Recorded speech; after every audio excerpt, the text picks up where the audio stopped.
Welcome back to Men and the City, and hello to you from just outside of Washington, D.C., back from my recent trip to New York City, so I hope all of you are doing well. Today's video is more than a little belated. I probably should have addressed this topic months ago, but nonetheless, here we are. So today's video is going to be called Bitcoin's Time is Now.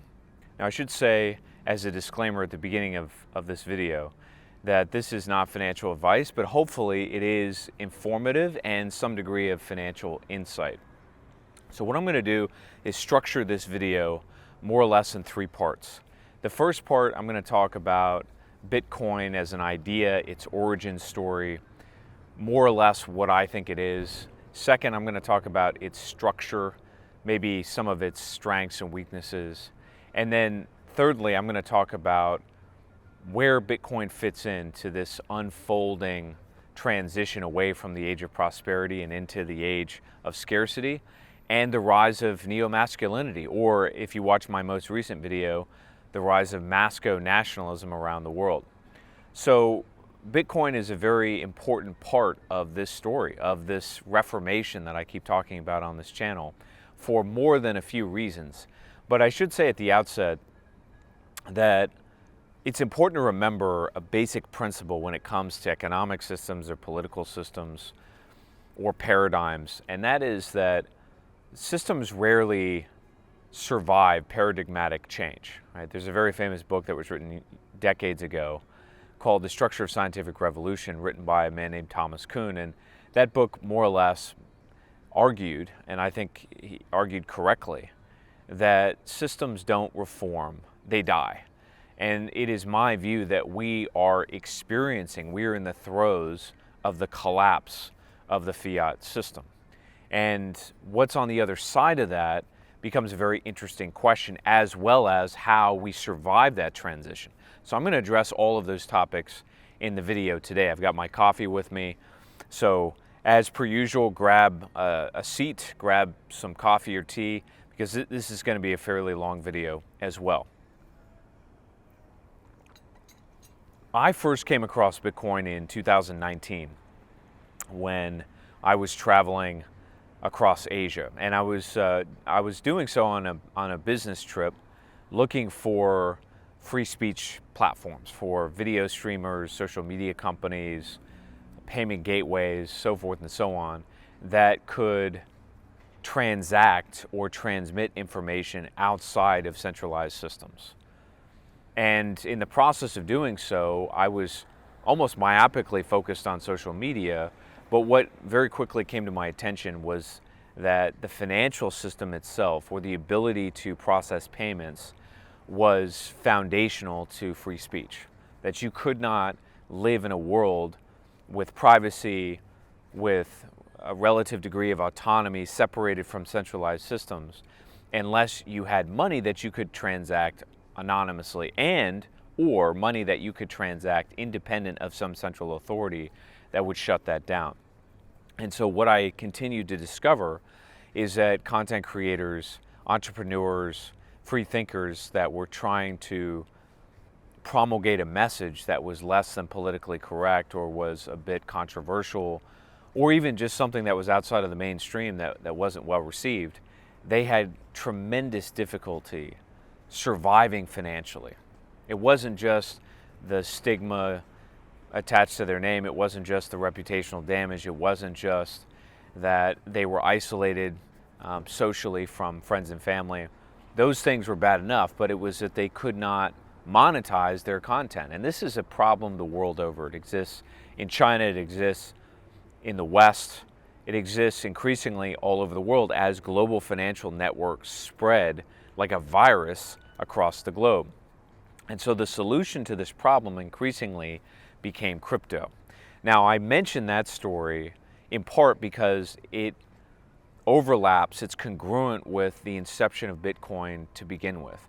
And Bitcoin comes out of, it evolves, it emanates out of the Cypherpunk movement that started in the 1990s.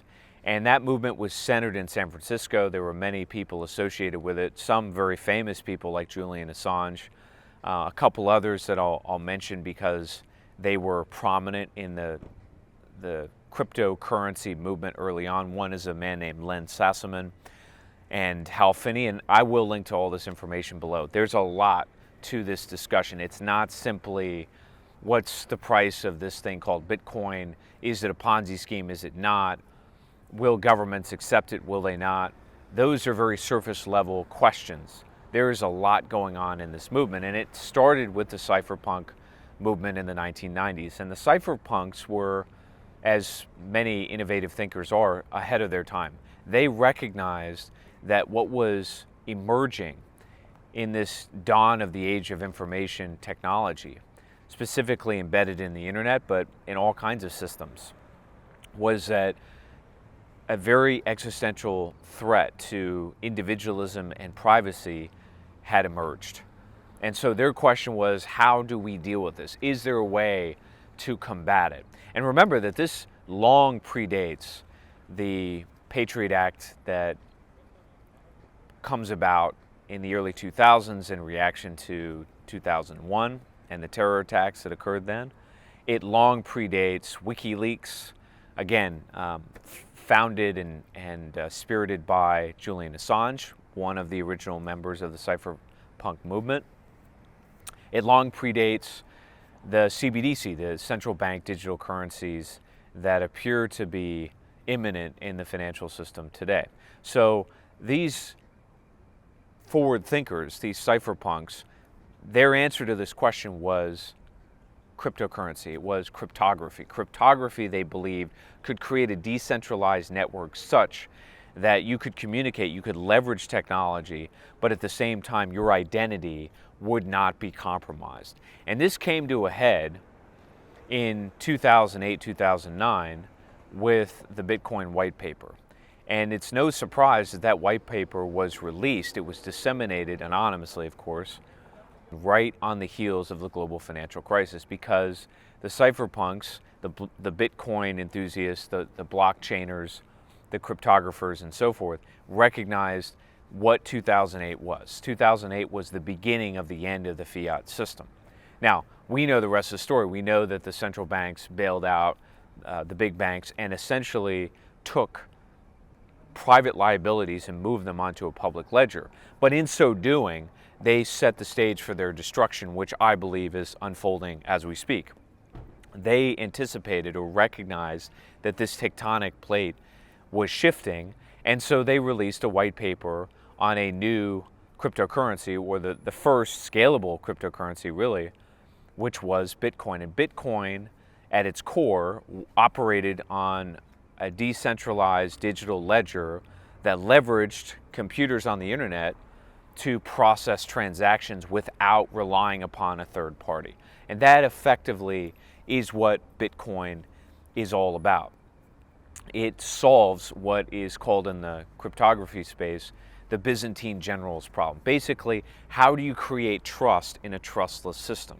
And their answer was cryptography. It was a computer system that had built-in governors, and we'll talk more about that in a minute as it pertains to Bitcoin, that could transact and come to an agreement within a broader network such that you and I could transact payments, buy coffee, buy a house, and do so without relying upon a third party, more specifically a bank. And remember today, for those of you that don't pay keen attention to this, when you go into Starbucks or you buy something at the mall, you buy something on Amazon with a credit card, go into your bank statement and you'll notice in the 24 to 48 hour period after you process that transaction, or after the vendor processes that transaction, that there is a hold on that payment. And the reason for that is because the money has to be wired through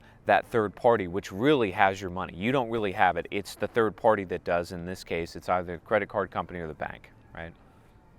Cryptography bypasses that process. And more than a few people, I'm sad to say I wasn't one of them, recognized what Bitcoin represented at its outset. Effectively, it was a self-contained turnkey monetary system. And ladies and gentlemen, that is what Bitcoin is. It is not some hedge against inflation or store of value. Now, it may evolve to become all of those things. We don't know exactly what it's going to be at the end. But at its inception, what it was planned to be is what I think it is, and that is a parallel monetary system. And gradually speaking, it seems as though the world is waking up to that reality. It's happening very slowly, but it's happening, and it's happening because there are structural problems in the banking sector that I'll come back to in just a moment. Okay, so if you accept the premise of what I'm saying here, which is that the story behind Bitcoin was a recognition that the fiat currency system and by extension information networks around the world, because ultimately that's what money is. It's information that's being carried from one place to another such that you can transact. If you accept that the cypherpunks recognized early on that either A, this system was unsustainable because of the debts and the leverage and the concentration of financial power that could manipulate currency, or leverage that concentration of power to surveil, track, and either deplatform or demonetize us, or free thinkers, or whomever they so designate. If you accept the premise that that is the origin story of Bitcoin, what in fact is its structure? Well, it's actually very simple. It works more or less the way your email works. There's network infrastructure such that it can connect to the internet. There's mining infrastructure so that Bitcoin itself can be mined on the blockchain and that transactions can be processed. And there's specific computer systems that do this, very high-powered computer systems. And in order for Bitcoin to scale, it demands a lot of power. That's the third piece, is electricity. So it's network infrastructure, it's mining infrastructure, and it's the power base. It's the grid, it's the electricity that animates that system. And those component parts are considerable. They're not something that we could run on our individual computer systems. They require concentrated mining infrastructure at scale that's required to process transactions all over the world, especially going forward. So that is the basic structure of Bitcoin. It's internet money. It's money that can be transacted by you and me with a vendor without a third party. And just think about that for a moment. What a powerful concept. Throughout human history, we have had either barter systems, or we've had gold, or we've had silver, or some substitute for money. But at the end of the day, it was a derivative. It was tethered to something else. For the first time in the history of the world, we have a self-contained computer system that functions as its own supply-demand mechanism. Now that brings us to what the value of Bitcoin is, because this is really what bedevils these discussions today. There's so much focus, there's so much fixation on the price of Bitcoin at any time as it's valued in fiat. And remember that if you accept my premise, whatever Bitcoin is valued in fiat is almost irrelevant, because it's a separate, self-contained, turnkey monetary system. However, if that system isn't used, if that network, however beautiful and elegant it may be in terms of its structure, if it's not used, it has absolutely no value. That's what we call Metcalfe's law. In other words, the value of Bitcoin is dependent upon who's using it. It's rather like a telephone system. The telephone system only has value if you and I and others are using it. Same thing goes for the internet. So it's the network, or the size of the network, or its viability, its ability to scale and grow into new markets and attract new constituents around the world, that really gives it value. And I'm going to come back to what money really means in the end, because it's not just information. There's more to it than that, as I'm sure you can imagine. But for all intents and purposes, it's the size of the network at the moment that carries its value. And that in and of itself does not really allow us to price it in any dollar, because if we are, we're speculating about how big that network might be or how small it might be. There's a very important piece that was written about the value of Bitcoin by a guy named Ben Hunt. Again, I'll link to this below. And he was on a call in 2021, I think in February, in which a number of very prominent economists, people like Paul Krugman as an example, were discussing the value of Bitcoin. And of course, the prompt, the reason why they were discussing it is because Bitcoin at that time had soared. I think it was at something like $50,000 a coin. Astronomical numbers. And if you look back from 2009 forward, Bitcoin's growth, or rather its value priced in dollars, which effectively is the legacy fiat system, has grown astronomically. It really is amazing. But this group of economists were trying to sort through what its value was because it had acquired such fiat value. And they couldn't come up with an answer. And the reason they couldn't come up with an answer is because the premise of their valuation was the use case of Bitcoin. In other words, they were looking at it not necessarily erroneously. They were trying to say, okay, who's using it and for what purpose? And it was very clear then, as it is now, for the most part, that it's not really being transacted. It's not really being used to buy goods in a marketplace. And so they reflexively dismissed it and said, well, it's basically used by terrorist groups, or it's used in third world countries whose currencies are unreliable, or it's used on the black market. Things of this nature. And that's it. It's just it's a speculation. It's a Ponzi scheme. It's a mania. And you could see why they would think that. But the reason why they concluded that and dismissed it, the reason why Bitcoin has been dismissed by, you might say, the winners in our society, those that have stacked fiat more than the rest of us, they reflexively dismiss Bitcoin because they don't understand what it is. They don't understand two things. One is that Bitcoin is this parallel monetary structure, one, but two, and perhaps more importantly, they don't understand that the legacy financial system is broken. Now, the average guy on the street who has seen his money inflated away, he's seen his net worth relative to more anchored commodities like gold or oil or real assets, you might say, he has seen his net worth fall. They recognize that something's wrong. They recognize that this financial system has actually consumed the economic system around it. That's what we call financialization. And so it is financialization that is eating itself. It's this fiat system that's eating itself that ultimately is paving the way. It's paving the road for Bitcoin. But of course, if you're winning, what some people in the Bitcoin space call quintillionaires, these are the people that had lots of fiat early on, or they owned assets. And so assets priced in fiat have accumulated massive amounts of money. Not over the last 50 years, over the last 100 years. And that explains this massive wealth gap better than anything else.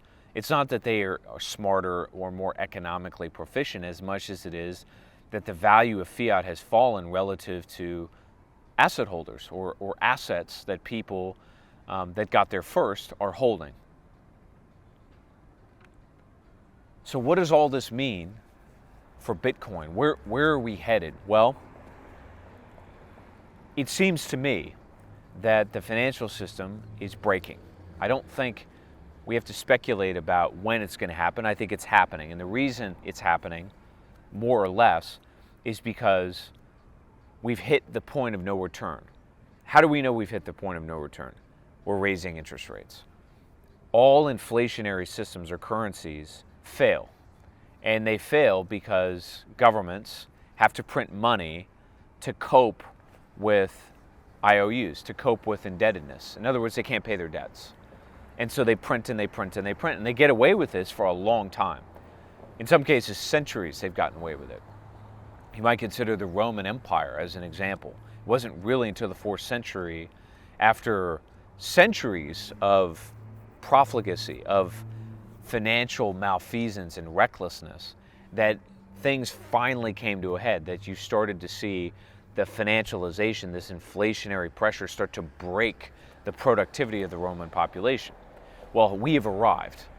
I don't think you start the clock on this crisis with COVID. I don't think you start it even in 2008. You could, I suppose, conceivably start it with decoupling from gold, which happened in 1971. But I think an appropriate place to start might be with the inception of the Fed in 1913. So if you look at it from that point of view, it's been over 100 years. Over 100 years of financial malfeasance, financial recklessness on the part of the U.S. government. And you can see this illustrated in various charts showing the devaluation of dollars on the one hand and the explosion of government, both public and private debts on the other hand.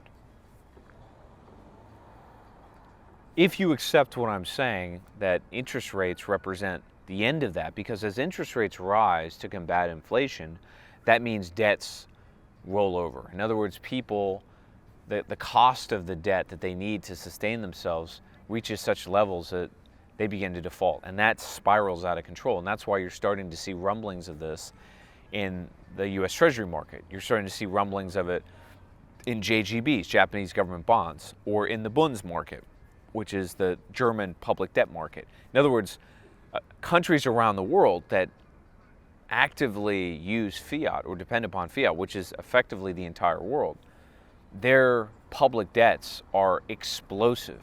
And now there just isn't much of a market to buy them.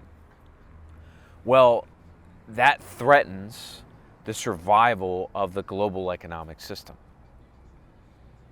We are now debt servants. That's it. That's all we are. We're just servicing higher and higher and higher and higher and higher debts that can't possibly be paid because interest rates rise and rise and rise. And what I'm suggesting to you is that interest rates are normalizing, or they're beginning to revert to the mean. And remember that interest rates, like anything else, they work in cycles. So if that's the case, and we're at the beginning of this correction in which the cost of capital starts to skyrocket and defaults start to spiral and companies hemorrhage, and as a result layoffs spike and all the rest of it, all of these signs are there, by the way. If that is the case, the question then becomes, well, what happens next? Well, if you go back and you look at every major financial economic crisis that the United States has faced, or really any country's faced over the last 100 years, it almost always ends the same way. Governments try to print their way out of it, at least initially, and that works until the currency itself blows up, or because the cost of capital rises as the value of money falls, that you get a default spiral, which is more or less what I think is happening today. You get a debt crisis in which governments eventually default. And that usually happens when people stop using their currency. So when these things occur, either the inflationary scenario, hyperinflationary scenario that I mentioned before, or the default spiral, and again, they're variations of the same outcome, the way out is almost always the same. The destruction of the currency and a new currency on top of it. This is what happened in the 1930s during the Depression. Roosevelt outlawed the private ownership of gold. Why? Because he had to repair gold to the banking system or to the dollar system. So he restocked or recapitalized the banking system with gold to stabilize the currency. That's a default and the beginning of a new currency. And eventually that manifested itself in the Bretton Woods system in the 1940s. That then lasted until the 1970s when the United States government defaulted again. And what did it default on? Basically, it defaulted on your ability to claim gold on the dollars that you had. We went broke. We spent more than we should have. And dollars spread around the world as we globalized the US dollar and US dollar denominated assets. And so we couldn't make good on the gold claims on that money. We defaulted.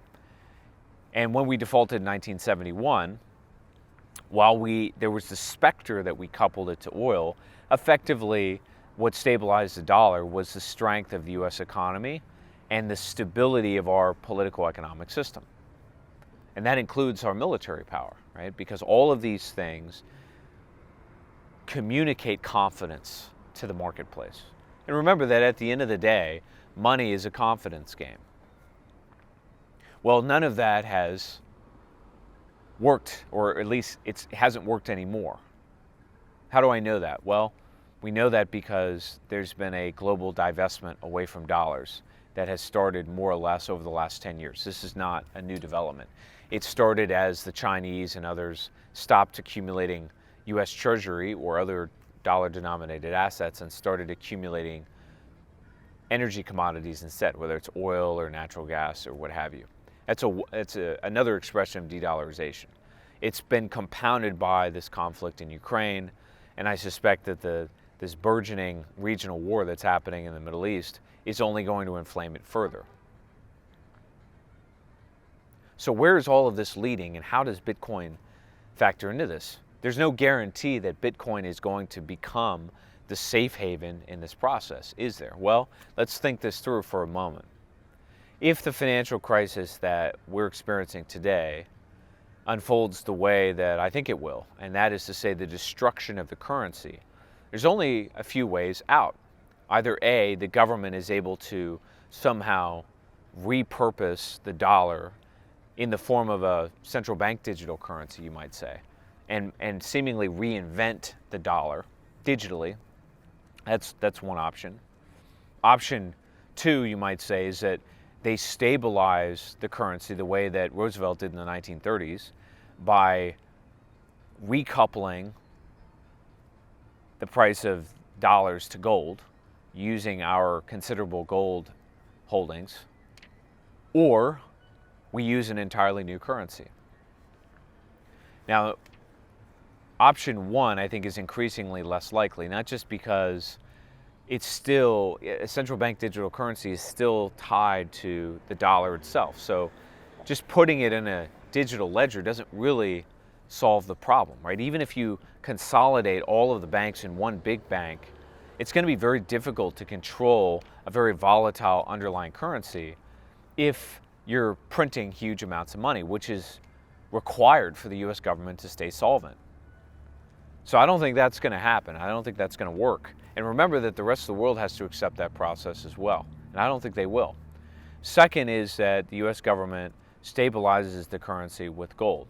Well, if they do that, that will have a massive deflationary impact on the price of assets. In other words, it will collapse the stock market. It'll collapse commercial real estate. It'll collapse the value of your home because all of these valuations are currently in fiat, which is untethered to any underlying precious metal or commodity or what have you. And so it's just abstracted. And when that abstraction collapses, when it's tethered to something like gold, it will collapse the value of those assets. So that brings us to three, a new currency. I think that new currency is going to be Bitcoin, at least in the Western world. And I think there are several reasons for this. It's not just the structure of Bitcoin, the ease of adoption. All you really need is a cell phone and some degree of understanding and somebody else to transact with. You need a wallet.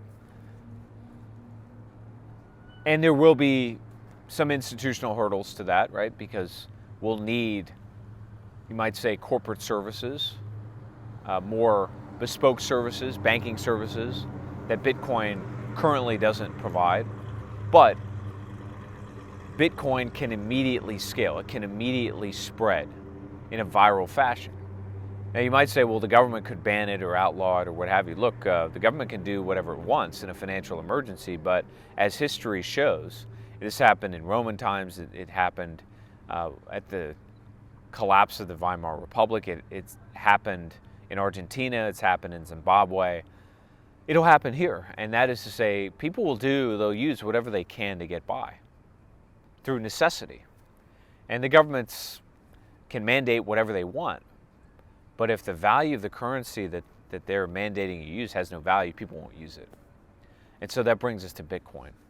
Bitcoin, I think, is the solution. I think it's the way out. Because ultimately, Bitcoin will restabilize the currency, not just by encasing it in an algorithm that can't be manipulated by human beings, but it will revalue human productivity. And ultimately, folks, that's what money really is. It's a revaluation of human productivity. And the financialization of the US economy through fiat has destroyed that relationship.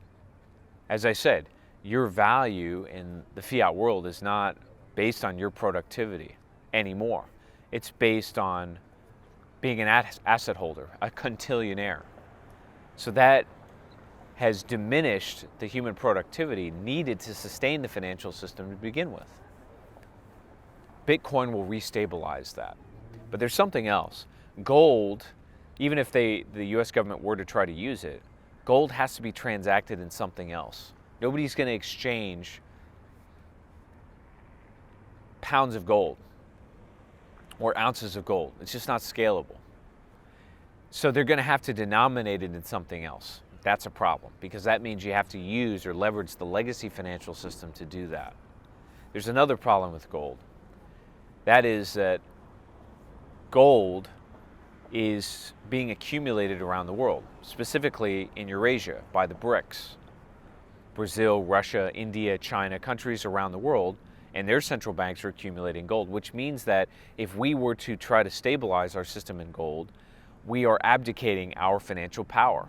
In other words, we are becoming one of many participants in a financial system backed by gold. I don't think the US government is going to do that willingly. And remember that the banking system, I think, is going to be so broken, so irreparably compromised, that I don't think we'll be able to leverage it to abstract the value of gold. In other words, to denominate it in a currency centered in banks such that we can transact. So that leaves us with Bitcoin. Bitcoin can transact in and of itself. Are there problems with that? Yes. But those are largely technical problems that I think the technology that is Bitcoin can solve.